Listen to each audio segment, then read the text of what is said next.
የእግዚአብሔር መልክ እንዳለን እናውቃለን። የእግዚአብሔር መልክ ምን ማለት ነው? እያንዳንዳችንን እግዚአብሔር የፈጠረው ዘላለማዊ ሐሳቡን በምድር ላይ እንድንፈጽመው ነው። የሰራዊት ጌታ እግዚአብሔር የበረከት ሁሉ መሰረት፣ የበረከት ሁሉ ምንጭ፣ የበረከት ሁሉ መጀመሪያ፣ የበረከት ሁሉ መጨረሻ። በረከት ኃላፊነት አለው። በረከት መለየትን ይጠይቃል። ወገኔ ፍሬያማ ለመሆን ከፈለግ መለየት የግድ ነው። የዘላለም እግዚአብሔር በሚመራን ቦታ እውነተኛ በረከት፣ እውነተኛ ክብር፣ እውነተኛ መብዛት፣ እውነተኛ መትረፍ፣ እውነተኛ ሰላም፣ እውነተኛ እርካታ አለ። እግዚአብሔርን ታዘ ስትወጣ እግዚአብሔር ያበዛሃል። እግዚአብሔርን ታዘ ስትወጣ እግዚአብሔር በሕይወቴ ላይ፣ በታሪኬ ላይ፣ በዘመኔ ላይ ስራውን ይሰራል። እኔና እናንተ ዛሬ ወደ ብርሃን ወጥተን የሰራዊት ጌታ እግዚአብሔርን ማወቅ የቻልነው አብርሃም ታዞ ስለወጣ ነው። በረከታችን በጌታ በኢየሱስ ክርስቶስ በሙላት ተገልጦ፣ በጸጋ ተገልጦ፣ በምሕረት ተገልጦ፣ በፍቅር ተገልጦ፣ በእውነት ተገልጦ፣ በሕይወት ተገልጦ በእግዚአብሔር ቃል ወደ እያንዳንዳችን መጣ። የምትጠላው ብሔር አለ። ለዛ ብሔር አንተ ጻፈውና ያን ብሔር መሪዎቻቸው፣ ወንዶቻቸው፣ ሴቶቻቸው፣ ልጆቻቸውን ባርክ። እግዚአብሔር አንተን ይባርካል። እግዚአብሔር ይመስገን። ዛሬ የምንመለከተው ባጭሩ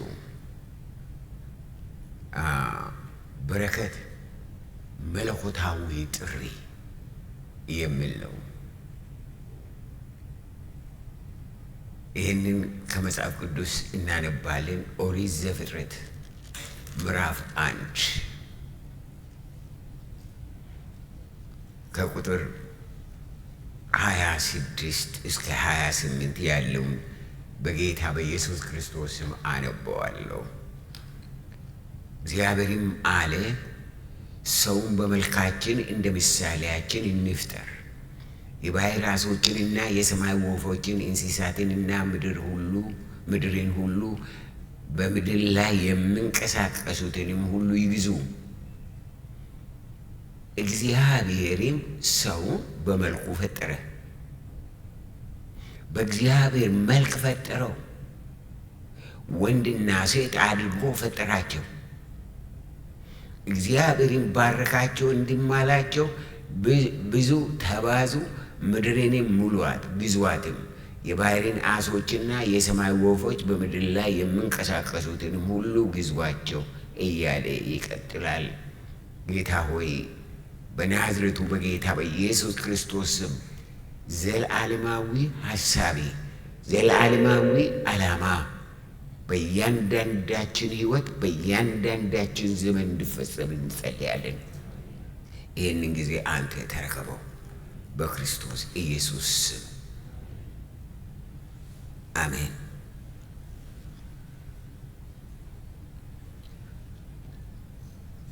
ኦሪት ዘፍጥረት ምዕራፍ 1ን በምንመለከትበት ጊዜ በቁጥር 27 እግዚአብሔርም ሰውን በመልኩ ፈጠረው፣ በእግዚአብሔር መልክ ፈጠረው ይላል።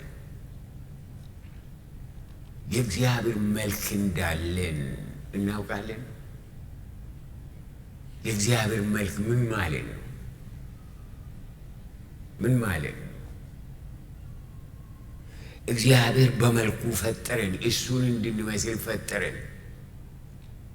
ያን ካደረገ በኋላ መልክ ፈጠረው፣ ወንድና ሴት አድርጎ ፈጠራቸው፣ ባረካቸውም ይላል። እግዚአብሔር ባረካቸው፣ እንዲህም አላቸው፣ ብዙ ተባዙ፣ ምድሬንም ሙሉአት፣ ግዙአትም። የባሕርን ዓሦችና የሰማይ ወፎች በምድር ላይ የሚንቀሳቀሱትንም ሁሉ ግዙአቸው። በረከት ከኃላፊነት ጋር ነው። እያንዳንዳችሁ በእግዚአብሔር መልክ ተፈጥራችኋል። መልክ እንደዚህ ነው እንደዚህ ነኝ ልትሉ ትችላላችሁ። ዳዝማረር በእያንዳንዳችን እግዚአብሔር ለእያንዳንዳችን ዓላማ አለው። እያንዳንዳችንን እግዚአብሔር የፈጠረው ዘላለማዊ ሐሳቡን በምድር ላይ እንድንፈጽመው ነው። ስለዚህ እግዚአብሔር እኔንና እናንተን ሲፈጥረን ከኃላፊነት ጋር ነው። በረከት ከኃላፊነት ጋር ነው። የሰራዊት ጌታ እግዚአብሔር የበረከት ሁሉ መሰረት፣ የበረከት ሁሉ ምንጭ፣ የበረከት ሁሉ መጀመሪያ፣ የበረከት ሁሉ መጨረሻ እንደሆነ የእግዚአብሔር ቃል ይናገራል። እዚህ ላይ እንዳየ ነው። ከሌለንበት አመጣን። ሰው የት ነበር ከዛ በፊት? እግዚአብሔር ፈጠረን። እግዚአብሔር ፈጠረንና እንደገና ደግሞ እንደፈጠረን ደግሞ ባረከን። ከበረከቱ ጋር ደግሞ ኃላፊነትን ሰጠን።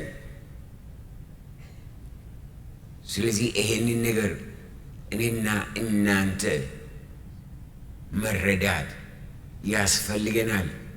ከዛ በኋላ በኦሪት ዘፍጥረት ምዕራፍ 14 ላይ በረከት በግልጽ ምን እንደሆነ የተገለጠው በአብርሃም ሕይወት ነው። በኦሪት ዘፍጥረት ምዕራፍ 12 ይቅርታችሁ። እግዚአብሔርም አብርሃምን አለው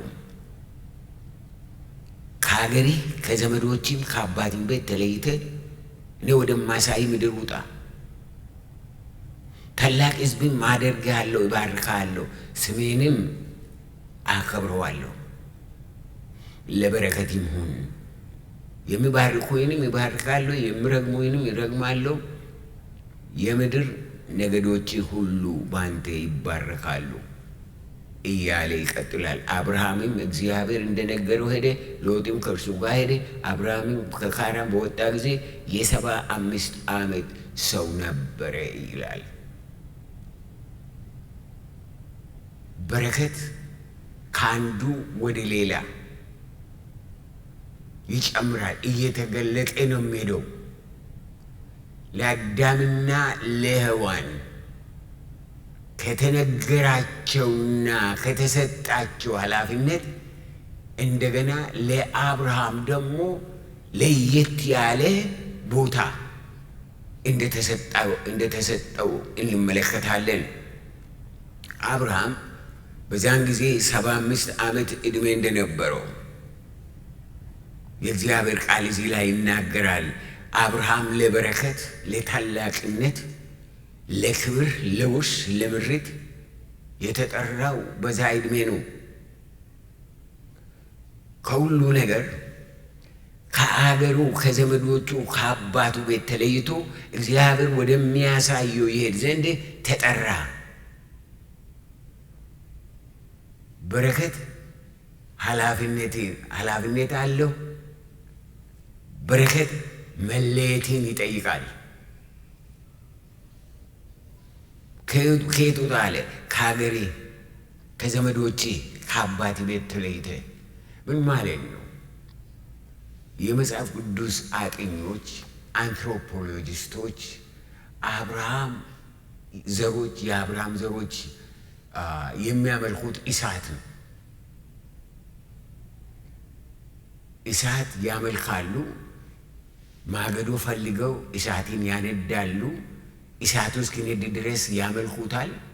እሳቱ ሲጠፋ ማገዶ ፍለጋ ይሄዳሉ። እግዚአብሔር ይሄንን ሰው በዛ ሁኔታ ውስጥ አየው። እያንዳንዳችሁ 100% እርግጠኛ ነኝ 80% የምትሆኑ እዚህ ወላጆቻችሁ እግዚአብሔርን ያላመለኩ ጣዖት ነበራቸው በቤታቸው። ጣዖት እግዚአብሔርን ከሚያውቁ ወላጆች የተወለዱ ልጆች እንዴት የተባረኩ ናቸው! እና እግዚአብሔር ለአብርሃም ምን አለ? ውጣ አለ። ከዚህ እሳትን ከሚያመልክ በጣዖት ከተያዘ ሕዝብ ተለይ አለ። ወገኔ እግዚአብሔር አንተን ሲፈልግ እንድትለይ ራሴ ተለይተ ለእግዚአብሔር እንድትቆም እግዚአብሔር ይፈልጋል። ደግሞ 100% እርግጠኛ ነኝ እዚህ መካከል አላችሁ ጌታ ኢየሱስን በተቀበላችሁ ጊዜ ከቤታችሁ የተሰደዳችሁ በል ሂድ አልፈልግም በቃ ከዚህ ውጣ የተባላችሁ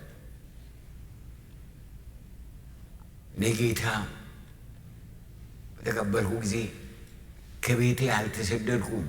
ነገር ግን 9 ቤቶች አሉ ጎረቤቶቻችን። 9 ቤቶች ምንድነው?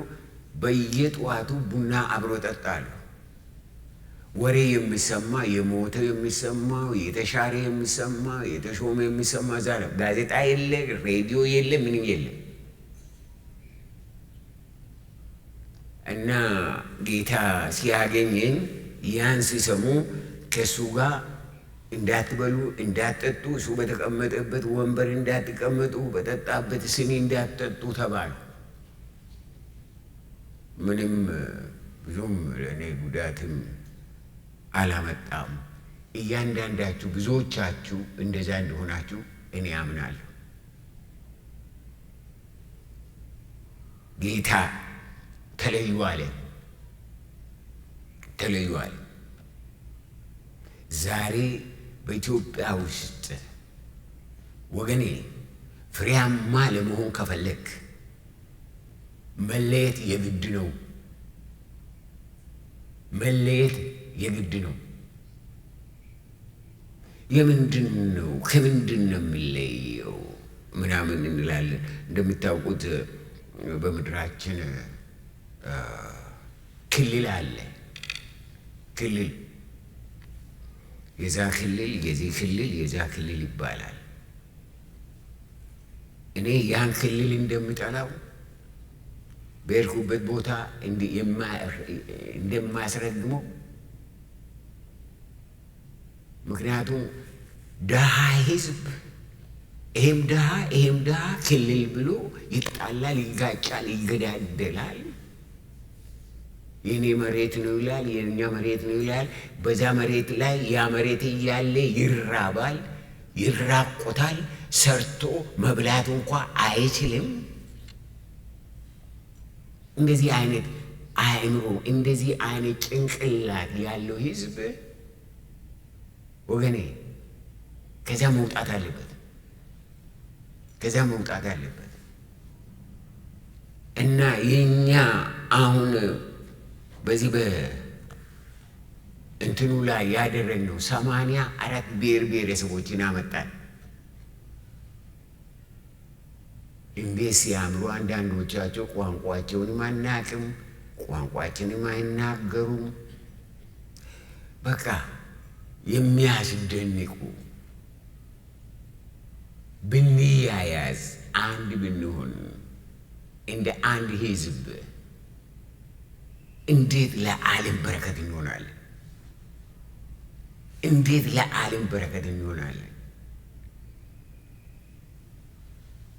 ነገር ግን ክልል ተብሎ በደቡብ የተወለደው ወደ ሰሜን ሄዶ እንዳይማር እንዳይሰራ፣ ምስራቅ የተወለደው ወደ ምዕራብ ሄዶ እንዳይሰራ፣ በቃ በኔ ቋንቋ በኔ ምናምን እያሉ።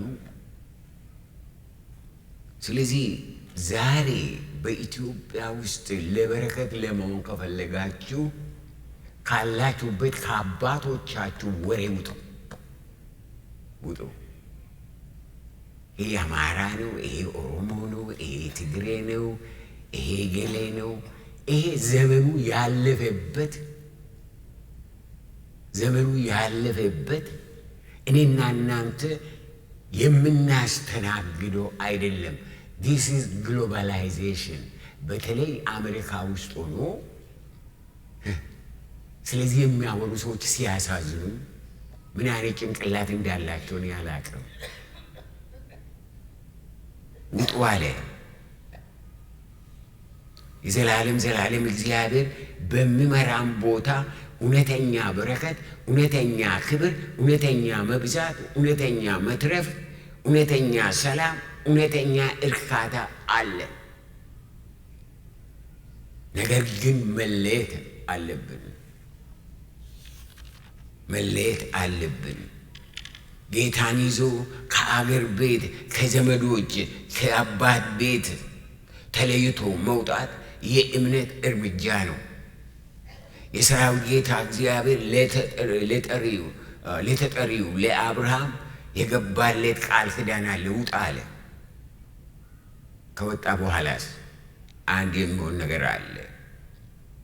በኦሪት ዘፍጥረት ምዕራፍ 15 ቁጥር 18 ላይ በዚያን ቀን እግዚአብሔር ለአብርሃም እንዲህ ብሎ ቃል ኪዳን አደረገ፣ ከግብፅ ወንዝ ጀምሮ እስከ ትልቁ ወንዝ እስከ ኤፍራጥስ ወንዝ ድረስ ይህች ምድር ለዘሪ ሰጥቼሃለሁ ይላል። ተመልከቱ፣ አብርሃም የወጣው ከአንድ ስንዝር ቦታ ነው። በእግዚአብሔር ተመርቶ ስለወጣ እግዚአብሔር አንድ ሀገር ሰጠው። እግዚአብሔር አንድ ሀገር ሰጠው። እግዚአብሔርን ታዘ ስትወጣ እግዚአብሔር ያበዛሃል። እግዚአብሔርን ታዘ ስትወጣ እግዚአብሔር በሕይወቴ ላይ፣ በታሪኬ ላይ፣ በዘመኔ ላይ ስራውን ይሰራል። የእስራኤል አምላክ እግዚአብሔር ለዘላለም እስከ ዘላለም የተባረከ ይሁን።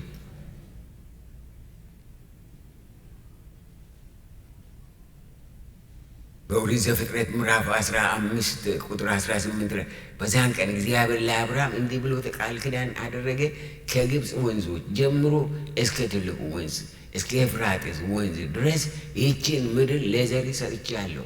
ዛሬ እንደምታውቁት የፍልስጥኤማውያንና የእስራኤላውያን ጦርነት የሚካሄደው በዛ ቦታ ላይ ነው። ያ ታሪካዊ በታሪክን ስናጠና የፍልስጥኤማውያን ምድር አልነበረም። ከዱሮ እስራኤላውያን ግን እግዚአብሔርን ስላልታዘዙ እንደ እግዚአብሔር ስላልኖሩ ልዩ ልዩ ጣዖታትን እያመለኩ እግዚአብሔር ፍርድ እያመጣ እየቀጣቸው ለ2000 ምናምን ዓመታት በዓለም ላይ ተበታተኑ። በዓለም ላይ ቅጣት ነው። በአንድ ጊዜ ጀርመኖች 6 ሚሊዮን አይሁዶችን አቃጠሉ። እግዚአብሔር ሲወድ ድንቅ ነው፣ ድንቅ ነው። እግዚአብሔር ግን ካዘነብህ ወዮልህ። አሁን ከስንት ዘመን በኋላ 1948 ወደ ሀገራቸው ተመልሰው እየተሰራ ያለው ስራ የሚያስደንቅ ነው።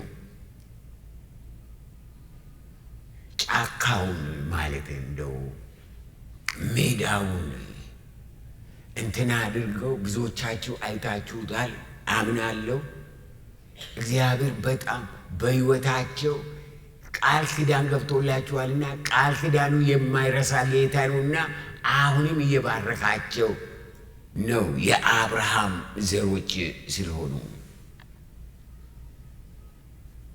በዚህ በምዕራፍ 12 ቁጥር 13 ላይ የምድር ነገዶች ሁሉ በአንተ ይባረካሉ። ያችኛዋ መካከለኛ ምስራቅ ብቻ አይደለም እግዚአብሔር ያለው፣ የዓለም ነገዶች በሙሉ በአንተ ይባረካሉ። እኔና እናንተ ዛሬ ወደ ብርሃን ወጥተን የሰራዊት ጌታ እግዚአብሔርን ማወቅ የቻልነው አብርሃም ታዞ ስለወጣ ነው። በሱ አብራክ ውስጥ ነበር የዓለም ክርስቲያኖች በሙሉ የምድር ነገዶች ሁሉ በአንተ ይባረካሉ። እኔና እናንተ ክርስቶስ ኢየሱስ በሱ ውስጥ ነበረ። ክርስቶስ ኢየሱስ በአብርሃም አብራክ ውስጥ ነበር። ክርስቶስ ኢየሱስ ተወለደ፣ እኔንና እናንተን ወደ ዘላለም ብርሃን አመጣን። በጌታ በኢየሱስ ክርስቶስ በኩል ለመላ ዓለም ለመላ ዩኒቨርስ በረከት ሆነ። ዛሬ እኔና እናንተ ለዚህ ለሕይወት በረከት የበቃነው ወገኖቼ ከዛ የተነሳ ነው። አብርሃም የእግዚአብሔርን ድምፅ ስለሰማና ስለታዘዘ ለበረከት ሆነ። እግዚአብሔርን እንሰማለን። እኔና እናንተ የተሰጠን ዕድሜ አለ።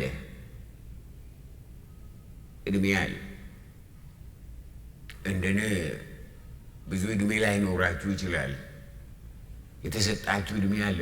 በተሰጣችሁ ዘመናችሁ እግዚአብሔር ከእናንተ የሚፈልገው ስራ አለ። ከእናንተ እግዚአብሔር የሚፈልገው እና ምንድን ነው እግዚአብሔር የሚፈልገው?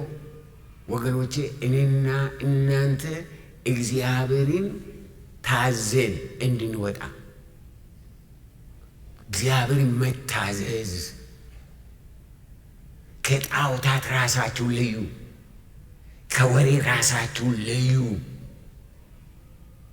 ከማይጠቅም ነገር ራሳችንን እንለይ። እግዚአብሔር ለሕይወታችን ዓላማ ስላለው እና እኔና እናንተ ለበረከት ተጠራን።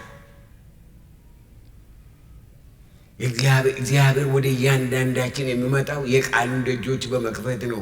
በመዝሙረ ዳዊት ምዕራፍ 107 ቁጥር 20 ላይ ቃሉን ላከ ፈወሳቸውም ከጥፋታቸው ማዳናቸው ይላል። የዘላለም እግዚአብሔር ከጥፋት ከሞት ከዓለም የሚያድነን ቃሉን በመላክ ነው፣ ቃሉን በመግለጥ ነው። ዛሬ እኛ ያለነው በአዲስ ኪዳን በጸጋ ዘመን ነው። ያም ማለት የኛ የበረከት መንገድ ከአብርሃም መንገድ 100% የተሻለ ነው። አብርሃም በብሉይ ኪዳን ነበረ፣ እኔና እናንተ በአዲስ ኪዳን ነበር። በአዲስ ኪዳን ነው ያለ ነው። ለእኔና ለእናንተ ውጡ ውረዱ አልተባልንም። በበረሃ መጓዝ አላስፈለገንም። እንደ አብርሃም በቃ ይህንን ይሰጥሃለሁ ምናምን አላለንም። እግዚአብሔር በረከታችን በጌታ በኢየሱስ ክርስቶስ በሙላት ተገልጦ፣ በጸጋ ተገልጦ፣ በምሕረት ተገልጦ፣ በፍቅር ተገልጦ፣ በእውነት ተገልጦ፣ በሕይወት ተገልጦ፣ በእግዚአብሔር ቃል ወደ እያንዳንዳችን መጣ። የትም መሄድ አላስፈለገንም።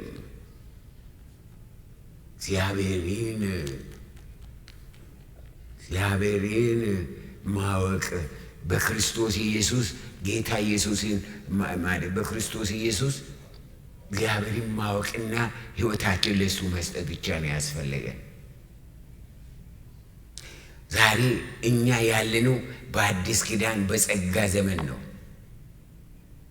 ያም ማለት የእኛ የበረከት መንገድ ከአብርሃም መንገድ የተለየ ነው።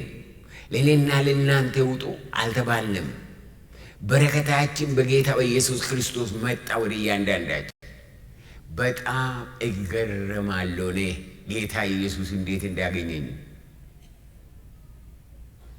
ጌታ ኢየሱስ እያንዳንዳችሁን እንዴት እንዳገኛችሁ ስታስቡ ትገረማላችሁ። ያስደንቃል። ስለዚህ ጌታ እግዚአብሔር ኢየሱስን በመላክ የዘላለምን በረከት ወደ እኔና ወደ እናንተ ላከ። የሕይወት በረከት፣ የማስተዋል በረከት፣ የጽድቅ በረከት፣ የሰላም የቅድስና በረከት በክርስቶስ ኢየሱስ ወደ እኔና ወደ እናንተ ላከው። በረከታችን በሙላት ተገልጦ፣ በጸጋ ተገልጦ፣ በፍቅር ተገልጦ ወደ እያንዳንዳችን መጣ። በኤፌሶን መልእክት ምዕራፍ 1 ከቁጥር 3 ጀምሮ እንደዚህ ይላል። በክርስቶስ በሰማያዊ ስፍራ በመንፈሳዊ በረከት ሁሉ የባረከን የጌታችን የኢየሱስ ክርስቶስ አምላክና አባት ይባረክ። በክርስቶስ ባረከን። ውጡ አልተባልንም። ውጡ ውረዱ፣ እንደዚህ ወደዛ አገር ሂዱ አልተባልንም። በክርስቶስ በሰማያዊ ምሕረት፣ በሰማያዊ ቸርነት፣ በሰማያዊ ጸጋ ባረከን፣ ጠራን።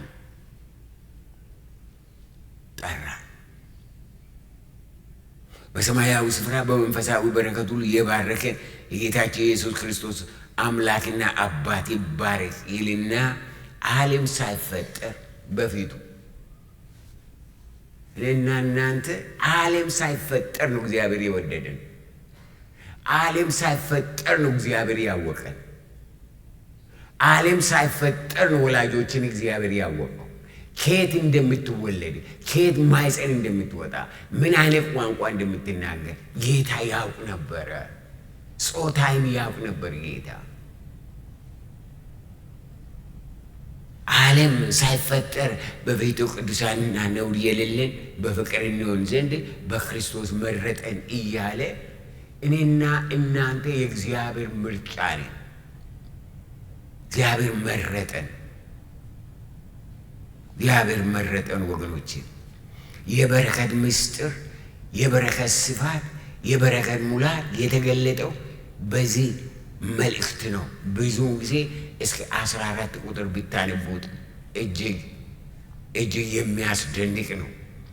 የሰራዊት ጌታ እግዚአብሔር ለእኔና ለእናንተ ጦርነት የበዛበትን መካከለኛ ምስራቅ አልሰጠንም። የሰጠን ሰማያዊውን ነው፣ ዘላለማዊውን ነው፣ ልጁን ነው፣ መንግስቱን ነው፣ ምሕረቱን ነው፣ ሰላሙን ነው፣ ክብሩን ነው፣ በረከቱን ነው የሰጠን። የበረከት ሁሉ በረከት የሙላት ሁሉ ሙላት የሆነውን አንድያ ልጁን ነው የሰጠን። መንፈስ ቅዱስን ነው እኔና ለእናንተ የተሰጠው። በጌታ በኢየሱስ ክርስቶስ የተገለጠልን በረከት የሚያሻግር ኃይል አለው። በረከት ራእይ አለው። በረከት እያንዳንዱን ሰው በረከት የራሱ መዓዛ አለው፣ አትራክሽን አለው። ኢት አትራክትስ በረከት እኔና እናንተ ያን በረከት መማር አለብን። በረከት ሁለት አይነት ነው።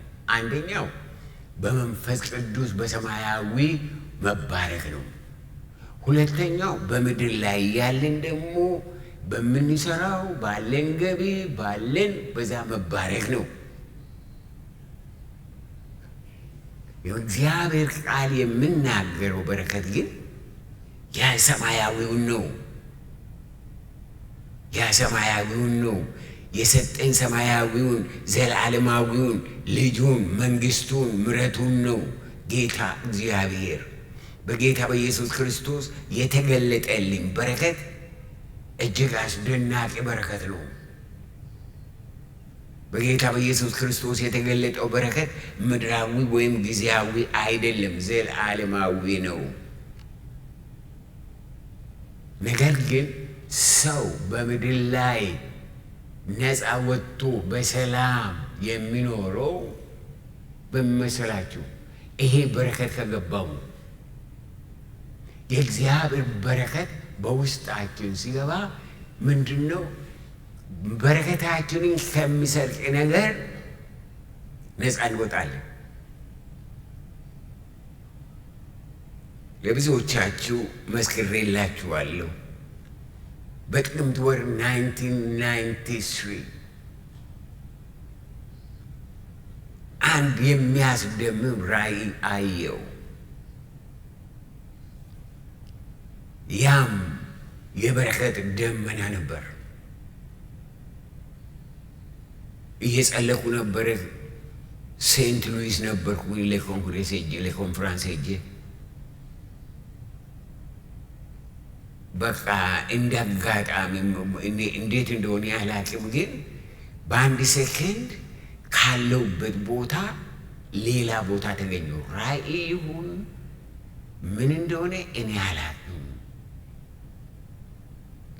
ነገር ግን ያን አየውና በቃ ተወሰኑ። ያየሁት ይሄ ነው የማይባል ደመና ነው። እንደምታውቁት ብዙ የደመና አይነት አለ ሲጠና።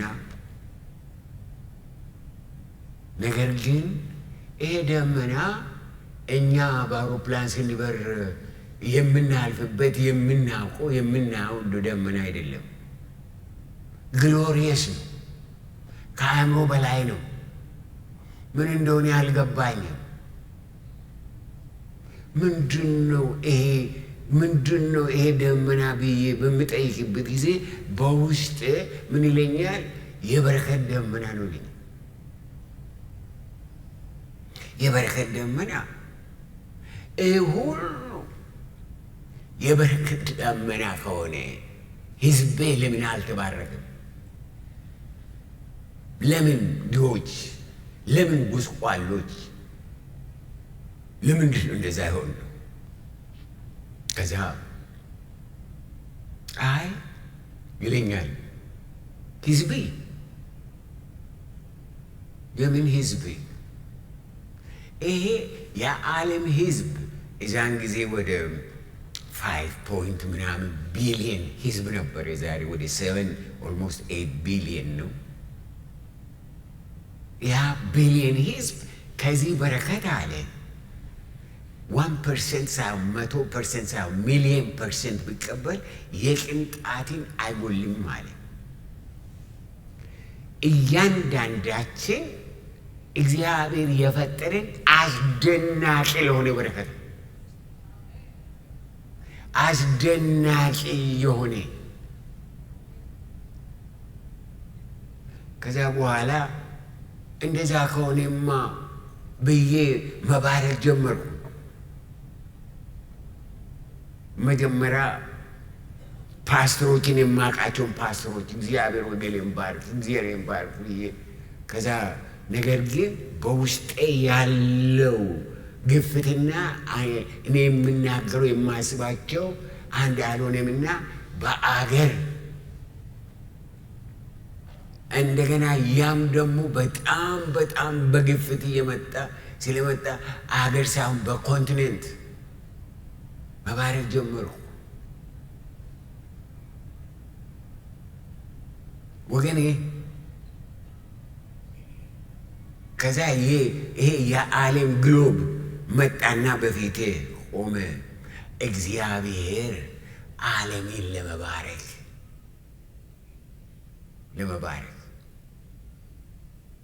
ታዲያ ሰዎች ለምንድን ነው የማይባረኩት? ምክንያቱም በረከት ምን እንደሆነ በእግዚአብሔር ስለማያውቁና ራሳቸው የበረከት ተቃራኒ ጥላቻ፣ ቅናት፣ ክፋት ለአንዱ ሲያልፍለት አንፈልግም። አንዱ ከፍተኛ ደረጃ ላይ ሲደርስ እንደሱ ለፍቼ ሰርቼ ይደርሳለሁ ወደዛ ከማለት ለምን ይዛ ደረሰ?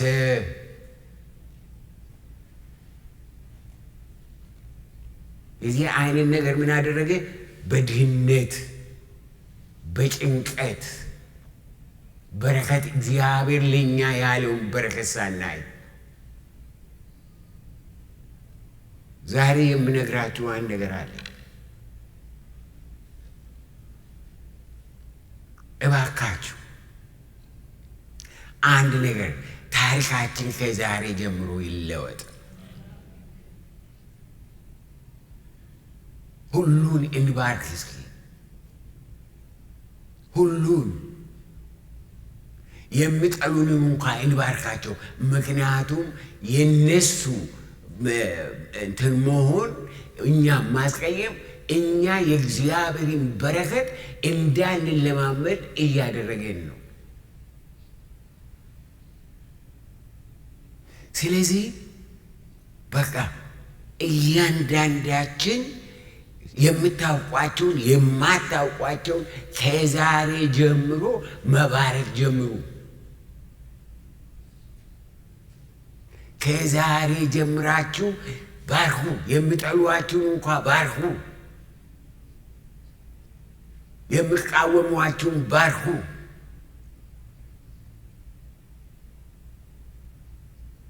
በዛን ጊዜ የእግዚአብሔር በረከት በእኛ ላይ ወገኖቼ፣ ይሄ ነው በማይባል መልኩ በእኛ ላይ ይመጣል። በረከትን የሚጠላ የለም። በዛን ዘመን ስለ በረከት ብዙ በኢትዮጵያም ዙሬ አስተምሬያለሁ። እስላሞች ተሰብስበው በረከት እንፈልጋለንና ባርከን ያሉበት ጊዜ ነበር። በረከትን የሚጠላ የለም።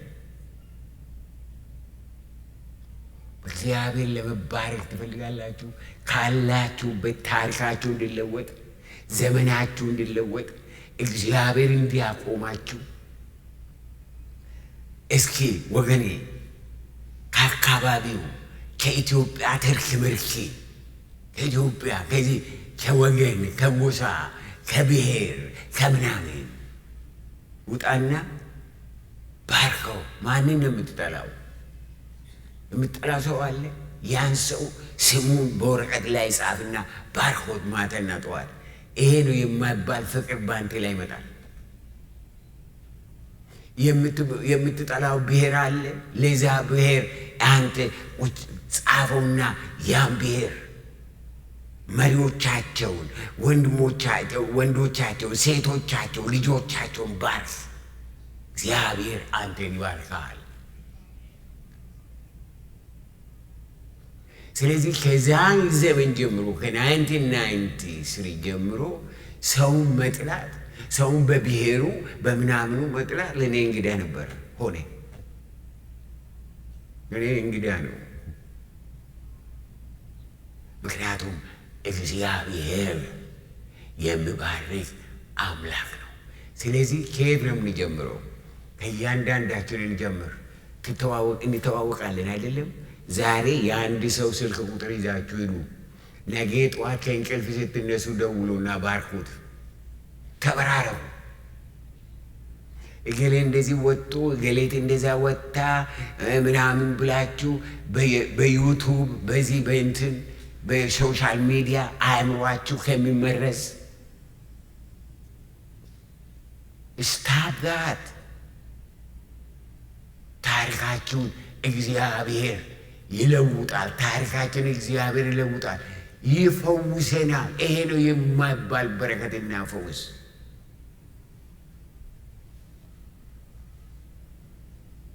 ዛሬ ከማንኛውም ምድራዊ እስራትና ሰቆቃ የምንፈታው እኔና እናንተ መባረክን ስንማር ነው። መባረክን ስንማር ባርኩ። ሰዎች ልጆቻችሁን ባርኩ። ባልና ሚስት ተበራረኩ፣ ተበራረኩ። እግዚአብሔር እንዴት አድርጎ በሕይወታችሁ ውስጥ ለውጥን እንደሚያመጣ ለዚህ ለሚመጣው 21 ቀን ይሄንን ከተለማመዳችሁ ቤተ ክርስቲያን መጥቶ ከቤተ ክርስቲያን የጠፉ ደውሉና ባርኳቸው። እግዚአብሔር በማስተዋል ይባርካቸው። ከእናንተ ጋር ችግር ጉዳይ ያላቸውን እነሱን ጋብዟቸው። ሄዳችሁ እግራቸውን እጠቡ አድርጉ።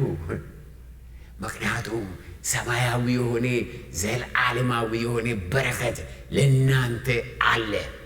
ሰው እናንተን ሲገባ ያ በረከቱ ምን ይሆናል መሰላችሁ? ወደ እናንተ እንዳይደርስ ያደርጋል። ነገር ግን እኛ እነሱን ትተን ሁሉንም መባረክ ከጀመርን እግዚአብሔር በረከቱን በእኛ ላይ ያፈሳል።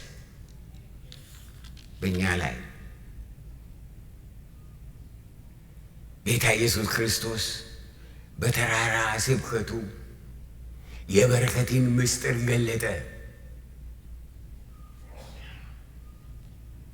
ይህ ማቴዎስ ወንጌል ምዕራፍ 5 በምንመለከትበት ጊዜ ምን ይላል? በመንፈስ ድሆች የሆኑ ብፁዓን ናቸው ይላል። ብፁዓን የሚለው የተባረኩ ማለት ነው። በዕብራይስጥ ቋንቋ የተባረኩ፣ በመንፈስ ድሆች የሆኑ የተባረኩ ናቸው፣ መንግሥተ ሰማያት የእነሱ ናትና። የሚያዝኑ የተባረኩ ናቸው፣ መጽናናትን ያገኛሉና። የዋሆች የተባረኩ ናቸው ምድርን ይወርሳሉና። ጽድቅን የሚራቡና የሚጠሙ የተባረኩ ናቸው ይጠግባሉና። የሚምሩ የተባረኩ ናቸው ይማራሉና። ልበ ንጹሖች የተባረኩ ናቸው እግዚአብሔርን ያዩታልና። የሚያስተራርቁ የተባረኩ ናቸው እግዚአብሔር ልጆች ይባላሉና። ስለ ጽድቅ የሚሰደዱ የተባረኩ ናቸው መንግሥተ ሰማያት የእነሱ ናትና እያለ ይቀጥላል። በረከት እኛ ከምናስበው ለየት ያለ ኃይል አለው። በረከት ነፃ ያወጣል። ይሄ ነው የማይባል ነፃነት ነው በውስጣችን የሚገባው። ትንሽ እንደው እንትን የምላችሁ አለ፣ ባርኳቸው። ከዛ በኋላ ትፈታላችሁ። ከዛ በኋላ ብርሃን ይበራላችኋል። በረከት ዘላለማዊ ነው። በረከት በቃል መባረክ፣ በመንፈሱ መባረክ፣ በስጦታው መባረክና መባረክ፣ በጸጋው መባረክና መባረክ፣ በማስተዋል በምሕረቱ በረከት የእስራኤል አምላክ እግዚአብሔር በሁላችሁ ላይ ዘላለማዊ የሆነውን ማለቂያ የሌለውን በረከት በእያንዳንዳችሁ ላይ ያምጣ። እስኪ ሁላችሁ ብድግ በሉ። ከዛሬ ጀምሮ ታሪካችሁ የበረከት ታምር ይሁን። ታሪካችሁ የበረከት ታሪክ ይሁን። በናዝሬቱ በጌታ በኢየሱስ ክርስቶስ ስም በፊታችሁ የቆመ እንዳትባረኩ፣ የእግዚአብሔርን ክብር እንዳታዩ፣ የእግዚአብሔርን ሙላት እንዳትለማመዱ ያደረገ ከዘር ማንዘር የመጣ ቢሆን ከቅርብ የምናውቀው ቢሆን በናዝሬቱ በጌታ በኢየሱስ ክርስቶስ ስም ለዘላለም ይገፈፍ።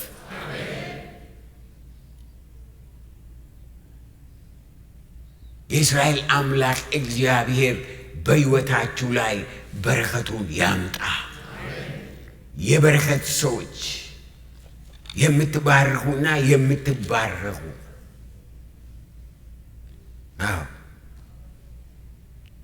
ከሁሉ በላይ ግን ወገኔ ብዙውን ጊዜ ኢትዮጵያውያን እንጸልያለን። ጸሎታችን ልመና ነው። እንለምናለን። በቃ እንደው እንዲህ አድርግልኝ፣ ያን አድርግልኝ እንላለን። ነገር ግን ማመስገንና መባረክ አንችልም። ዳዊት በጣም ያስገርማል። ምን አለ? ነፍሴ ሆይ እግዚአብሔርን ባርኪ፣ አጥንቶቼ ሙሉ የተቀደሰ ስሙን። ነፍሴ ሆይ እግዚአብሔርን ባርኪ። እንደዚህ ብላችሁ ከቤታችሁ ጸልያችሁ ከወጣችሁ ታሪካችሁ፣ ቀናችሁ ልዩ ይሆናል ወገኖች። ነፍሴ ሆይ እግዚአብሔርን ባርኪ። እንዴት አይነት እርካታ! የህይወት እርካታ፣ የራእይ እርካታ በጌታ በኢየሱስ ክርስቶስም ይህ የበረከት ጸጋ፣ የበረከት ሙላት በእናንተ ላይ፣ በቤታችሁ ላይ፣ በትዳራችሁ ላይ፣ በልጆቻችሁ ላይ፣ በልጆች ልጆቻችሁ ላይ በክርስቶስ ኢየሱስ ስም ይምጣ። እግዚአብሔር ለእያንዳንዳችሁ ያለው በረከት፣ ለእያንዳንዳችሁ በስማችሁ የተጻፈው በረከት፣ በስማችሁ የተጻፈው፣ በስማችሁ ተጽፎ የተቀመጠው በረከት በናዝሬቱ በጌታ በኢየሱስ ክርስቶስ ከዛሬ ጀምሮ መገለጥ ይጀምር፣ ይገለጥላችሁ። ሕይወቴን የሚቀይር፣ አንደበቴን የሚቀይር፣ አመለካከቴን የሚቀይር፣ እይታን የሚቀይር የበረከት ቋንቋ፣ የበረከት ልብ፣ የበረከት መንፈስ። ምክንያቱም እግዚአብሔር የሚያውቀው ያን ብቻ ነው። እግዚአብሔር ስለ በረከት፣ ስለ መንፈሳዊ በረከት፣ ስለ ምድራዊ በረከት ሁሉን ነገሩ የእግዚአብሔር ነገር በረከት ብቻ ነው ወገኔ። የእስራኤል አምላክ እግዚአብሔር በቤታችሁ፣ በኑሯችሁ፣ የበረከቴን እሳት ያቀጣጥል። አሜን። ያቀጣጥል። አሁን ያቀጣጥል። በጌታ በኢየሱስ ክርስቶስም እስከ ዛሬ የተቃወመን እስከ ዛሬ ጸሎታችንን አምልኳችንን ወደ ኋላ የጎተተ በናዝሬቱ በጌታ በኢየሱስ ክርስቶስ ስም በእያንዳንዳችን ሕይወት ላይ የእግዚአብሔር በረከት ተገልጦ ታሪካችን ለዘላለም የተለወጠ ይሁን። እኛ ተለውጠን ሌሎችን የምንለውጥ እግዚአብሔር ያድርገን። የእስራኤል አምላክ እግዚአብሔር በኑሯችሁ በመውጣታችሁ በመግባታችሁ ይባርካችሁ። አሜን። ይባርካችሁ። አሜን። ይባርካችሁ። በጎናችሁ የቆመውን ሰው እግዚአብሔር ይባርከው። በማስተዋል ይባርከው። በጥበብ ይባርከው። እግዚአብሔርን በመውደድ እግዚአብሔርን በማወቅ እግዚአብሔርን በመከተል እግዚአብሔር ይባርከው።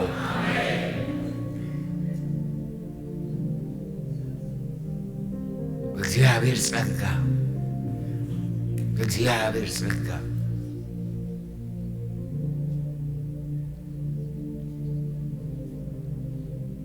እስኪ ጎናችሁ የቆመው ሰው ላይ አንድ የበረከት ቃል አውጡ። እግዚአብሔር ይባርክ ብላችሁ ብዙ ልትሉ ትችላላችሁ። ብዙ ልትሉ ትችላላችሁ። አዎ ብዙ ልትሉ ትችላላችሁ። ባርኳቸው፣ ባርኳቸው። ሌላውን ስንባርክ ነው ደግሞ የምንባረከው። ለሌላው ስንኖር ነው እግዚአብሔር ሕይወታችንን የሚባርከው። አዎ እግዚአብሔር ይባርካችሁ። አዎ ወገኔ፣ እያንዳንዳችሁ የእርስ በርስ ስልክ ይዛችሁ ሄዳችሁ ነገ ጠዋት ከማንም ጋር ከመናገራችሁ በፊት ስልክ ደውላችሁ ባርኳቸው። ቀን የተባረከ ይሁን፣ ስራ የተባረከ ይሁን፣ ራእይ የተባረከ ይሁን፣ አካሄድ የተባረከ ይሁን ብላችሁ ባርኳቸው፣ ባርኳቸው። ክብር ለዘላለም እስከ ዘላለም ለእግዚአብሔር ይሁን። ክብር ለዘላለም እስከ ዘላለም ለእግዚአብሔር ይሁን። ሃሌሉያ።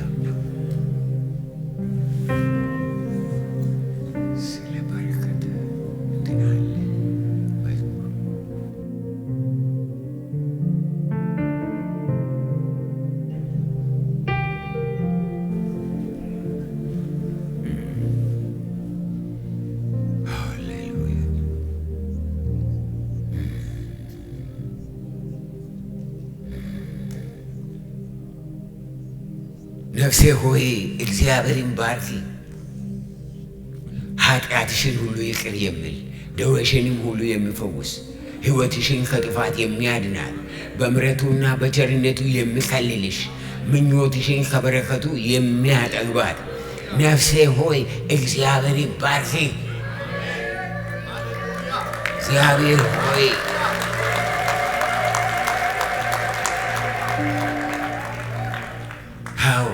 እግዚአብሔር ይቅርታ አድራጊ ነው፣ ለተበደሉት ሁሉ ይፈርዳል። ነፍሴ ሆይ እግዚአብሔርን ባርኪ። አሜን። እግዚአብሔር በዚህ ጉባኤ ይባርክ ዛሬ በናዝሬቱ በክርስቶስ ኢየሱስም በእያንዳንዳችን ሕይወት ውስጥ ዘላለማዊ በረከት ይግባ።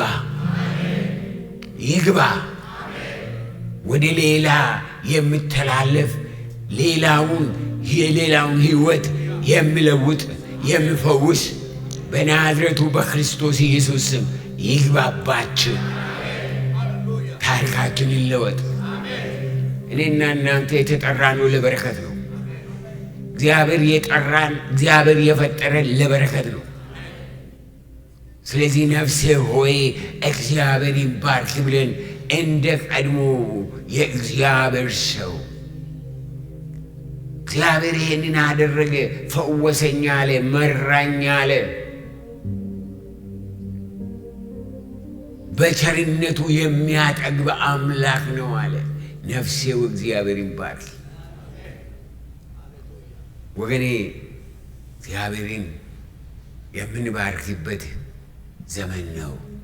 ክብር ለዘላለም እስከ ዘላለም ለእግዚአብሔር ይሁን። አሜን ይሁን፣ አሜን ይሁን። እስኪ እነዚህ ወጣቶች አንድ መዝሙር ያዘምሩንና ከዛ እንጨርሳለን። በጌታ በኢየሱስ ክርስቶስ ስም አሜን።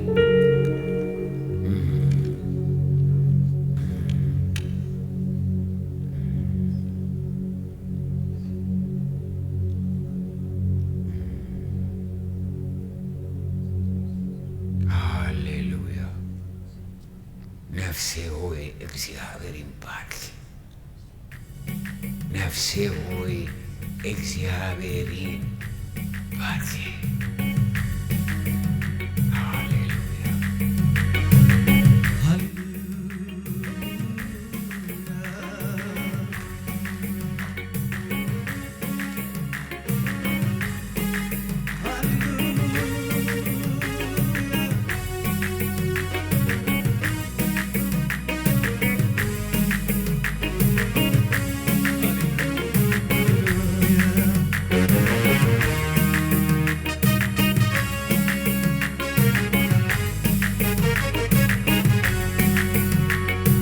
የበረከት አምላክ መባረክን ያውቃል። እጁ ያጠግባል፣ እጁ ያጠግባል። የበረከት አምላክ መባረክን ያውቃል። እጁ ያጠግባል፣ እጁ ያጠግባል፣ እጁ ያጠግባል። የኔ ጌታ እጁ የበረከት አምላክ መባረክን ያውቃል። እጁ ያጠግባል፣ እጁ ያጠግባል፣ እጁ ያጠግባል። የኔ ጌታ እጁ ምሕረቱ ገነነ በላይ፣ ምሕረቱ ገነነ በላይ፣ ባርኮቱ ገነነ በላይ፣ ባርኮቱ ገነነ በላይ፣ ምሕረቱ ገነነ በላይ፣ ምሕረቱ ገነነ በላይ፣ ባርኮቱ ገነነ በላይ፣ ባርኮቱ የበረከት አምላክ መባረክን ያውቃል። እጁ ያጠግባል፣ እጁ ያጠግባል፣ እጁ ያጠግባል። የኔ ጌታ እጁ የበረከት አምላክ መባረክን ያውቃል። እጁ ያጠግባል፣ እጁ ያጠግባል፣ እጁ ያጠግባል። የኔ ጌታ እጁ በጎ ስጦታ ፍጹም በረከት ከላይ ነውና ከበረከት አባት። በጎ ስጦታ ፍጹም በረከት ከላይ ነውና አመሰግናለሁ፣ አመሰግነዋለሁ፣ አመሰግነዋለሁ፣ አመሰግነዋለሁ፣ አመሰግነዋለሁ፣ አመሰግነዋለሁ፣ አመሰግነዋለሁ፣ አመሰግነዋለሁ። ምድረ በዳውን ኤደን በረሃውንም ገነት አድርገዋል። ደስታና ተድላን ምስጋናና ዝማሬ ለኔ ሰጥተሃል። ለኔ ምድረ በዳውን ኤደን በረሃውንም ገነት አድርገዋል። ደስታና ተድላን ምስጋናና ዝማሬ ለኔ ሰጥተሃል። ለኔ በጎ ስጦታ ፍጹም በረከት ከላይ ነውና ከበረከት አባት።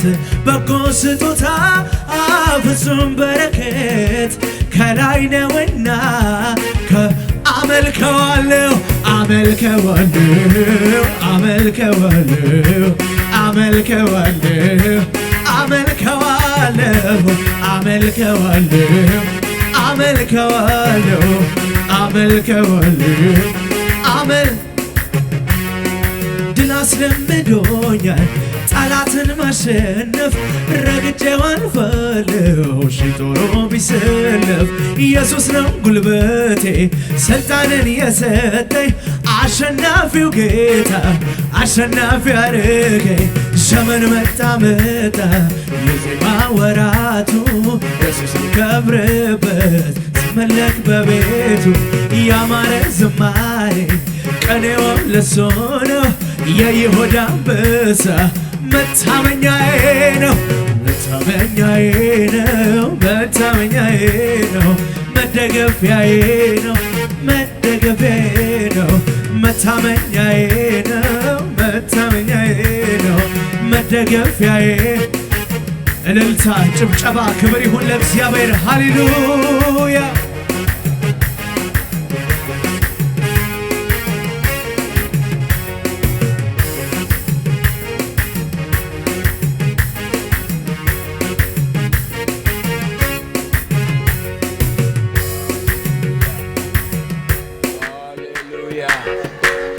የእስራኤል አምላክ ክብር ለዘላለም አሜን።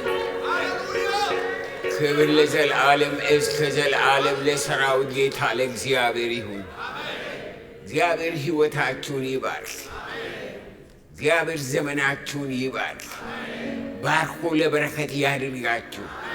አካሄዳችሁ ለበረከት፣ አሰራራችሁ ለበረከት፣ አነጋገራችሁ ለበረከት፣ ኑሯችሁ ለበረከት፣ ትዳራችሁ ለበረከት፣ ዘመናችሁ ለበረከት ይሁን።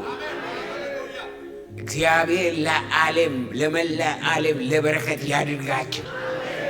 በጌታ በኢየሱስ ክርስቶስ ስም ሁለመናችሁ የተባረከ ይሁን።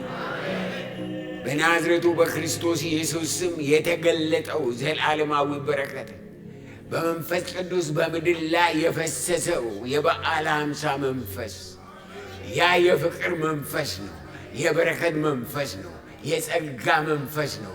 የሚያቆም መንፈስ ነው። በናዝሬቱ በክርስቶስ ኢየሱስም ያግኛችሁ። በጌታ በኢየሱስ ክርስቶስም ያግኛችሁ። ታሪካችሁ ከዛሬ ጀምሮ የተለወጠ ይሁን። እግዚአብሔር ይባርካችሁ።